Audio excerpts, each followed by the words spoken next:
Assalamualaikum warahmatullahi wabarakatuh. Perkenalkan, nama saya Rizal Madani. Ini saya akan mengerjakan UTS kecerdasan buatan. Sebelum saya menjelaskan atau mengerjakannya, ini ada kode etik akademik. Saya bacakan ya. 1. Saya menyatakan bahwa UTS ini saya kerjakan dengan usaha sendiri. 2. Saya tidak menyalin jawaban dari sumber manapun. 3. Saya bertanggung jawab menjaga agar jawaban UTS saya tidak disalin oleh mahasiswa lain. Tata tangan Rizal Ramadhani. Oke, langsung saja kita masuk ke pembahasan UTS kecerdasan buatan. Oke, di sini saya akan membahas nomor 1 dengan poin 25. Soalnya yaitu sebuah mesin dikatakan cerdas atau kecerdasan buatan kalau memiliki dua hal berikut, yaitu bisa dilihat ini ada jawaban 5 jawaban ya.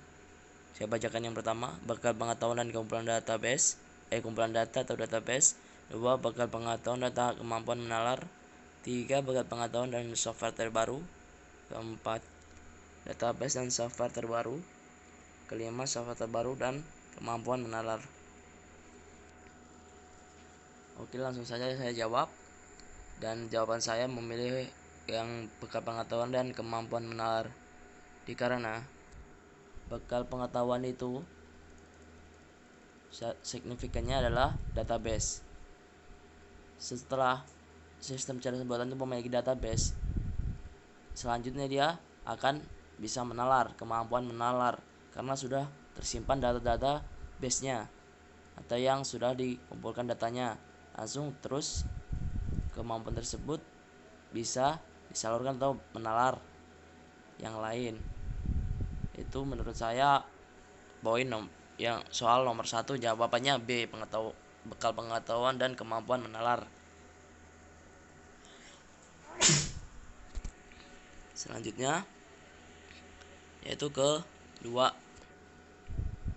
poin 25, pernyataan yang salah ya terkait perbedaan kecerdasan buatan dan kecerdasan alami. Saya simpulkan kecerdasan buatan yaitu adalah sistem atau yang memperingankan pekerjaan manusia, dan kecerdasan alami adalah kemampuan manusia sendiri itu. Langsung saja kita memilih jawaban C. Kenapa C? Kita baca dulu. Pemikiran dapat digunakan secara luas. Kecerdasan buatan. Kalau kecerdasan alami, kemampuan berpikir terbatas. Ini seharusnya sih kebalik. Kemampuan pikiran terbatas dimiliki oleh kecerdasan buatan karena database-nya mungkin kurang lengkap sehingga terbatas. Dan kecerdasan alami, pemikiran dapat digunakan secara luas. Nah, itu manusia juga dapat berpikir luas. Seharusnya ini kebalik.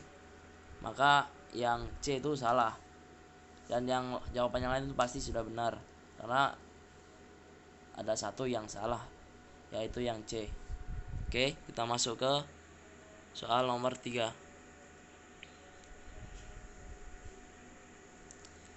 Yaitu poinnya 50. Terdapat 3 orang dokter dan 3 orang penduduk asli yang kanibal. Mereka harus menyeberang ke sisi sebuah sungai dengan menggunakan sebuah perahu. Perahu hanya boleh berisi penumpang maksimal 2 orang. Jumlah kanibal tidak boleh lebih banyak dari jumlah dokter di salah satu sisinya.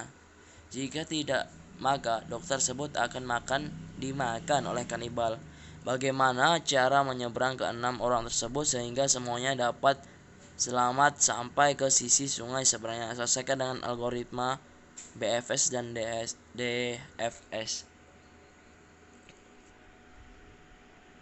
Oke, saya akan jawab ilustrasi dari soal nomor 1. Langsung saja kita masuk ke yang itu kita ilustrasikan sebagai 3 dokter dan ini 3 warga kanibal, dan ini sebagai sungainya untuk menyeberang ke sisi sebelah sini. Awal-awal yaitu dokter dengan kanibal seberangkan, terus dokter kembali dengan dokter, terus kanibal pulang membawa kanibal, dokter dan kanibal pulang dan dokter membawa dokter kanibal pulang dengan kanibal pulang dan membawa kanibal temannya lagi, dan itu sudah selesai ilustrasi tersebut.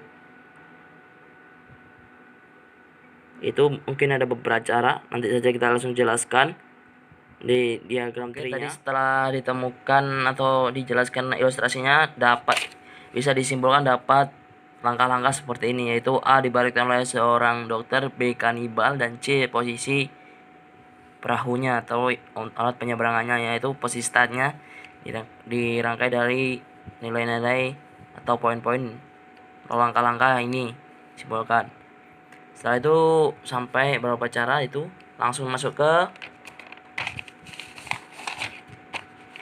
diagramnya, yaitu A, B. Ini disimbolkan sebagai A, B, C, D, dan seterusnya sampai beberapa cara tersebut. Yang ini adalah diagram BFS, dimana pengertian BFS adalah algoritma yang melakukan pencarian secara melebar yang mengunjungi simpul secara per order, yaitu mengunjungi suatu simpul kemudian mengunjungi semua simpul yang bertentangan dengan simpul tersebut terlebih dahulu. Dapat disimpulkan ini adalah pencarian secara melebar atau mencari sebanyak-banyaknya cara untuk mendapatkannya. Beda dengan DFS ya. Kalau DFS lebih simpel. Nanti kita jelaskan lagi. Dan ini kita masuk ke algoritmanya. Ya, ini adalah algoritma dari BFS tadi, yaitu open A, yaitu di awal tadi, close-nya karena A itu sudah paling atas, tidak ada yang ditutup. Evaluasi A, yaitu open B, C, D, F di close A, karena B, C, D, F di bawah A sampai ke bawah itu sesuai diagram yang saya buat tadi seperti ini. Ini merupakan BFS karena banyak cara sampai mendapatkan solusinya. Ini saya singkat agar lebih simple. Ini yang BFS tadi ya. Kalau DFS tadi hampir sama, tapi kan dia yang singkat atau yang simple. Ntar saya jelaskan lagi. Oke, ini yang untuk BFS, dan kita masuk ke DFS. Ya, ini yang DFS. DFS itu tapi alurnya tadi sama ya, hampir sama semua, karena DFS dan DFS itu bedanya adalah yang BFS itu lebih memperbanyak alurnya untuk dijelasnya. Kalau yang DFS itu adalah untuk mempersingkat penyelesaiannya. Dan pengertiannya DFS adalah algoritma penelusuran struktur graf atau pohon berdasarkan kedalamannya. Simpul dilusuri dari root kemudian ke salah satu simpul anaknya. Nah, itu adalah DFS. Kalau BFS tadi kan alurnya langsung ke sini. Kalau alurnya itu sesuai banyak sini, menurun sampai kan selesaikan 0,000 sampai memang solusinya ada. Kalau DFS itu adalah satu-satu ditelusuri, bila ini sudah mentok ya udah kita lanjut ke sebelah sini, dan itu lebih simple, tidak seperti BFS yang alurnya itu memperbanyak sendiri. Dan ini DFS banyak yang tidak memakai. Contohnya saja yang tidak dipakai oleh DFS yaitu di sebelah sini. Ini tidak dipakai. Ini tidak. Ini tidak. Ini tidak.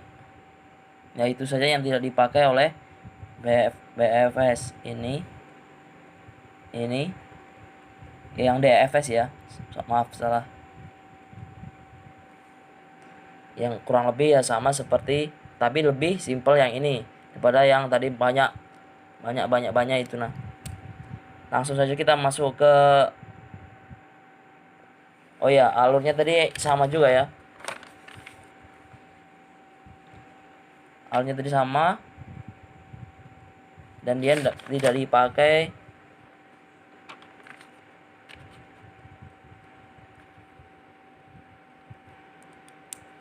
Ini tidak dipakai. Ini mana lagi tadi ya?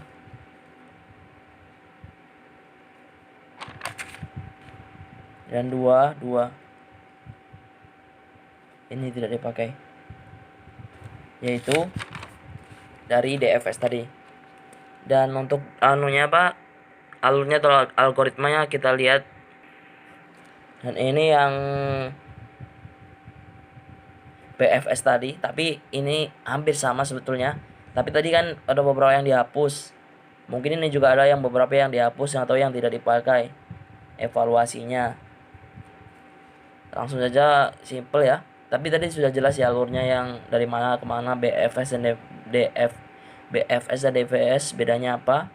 Kalau DFS lebih singkat, BFS lebih memperbanyaknya. Sini yang tidak dipakai itu adalah K, L, manakah? Ini tidak dipakai, tidak masuk. K, L, ini tidak, sama OPQ,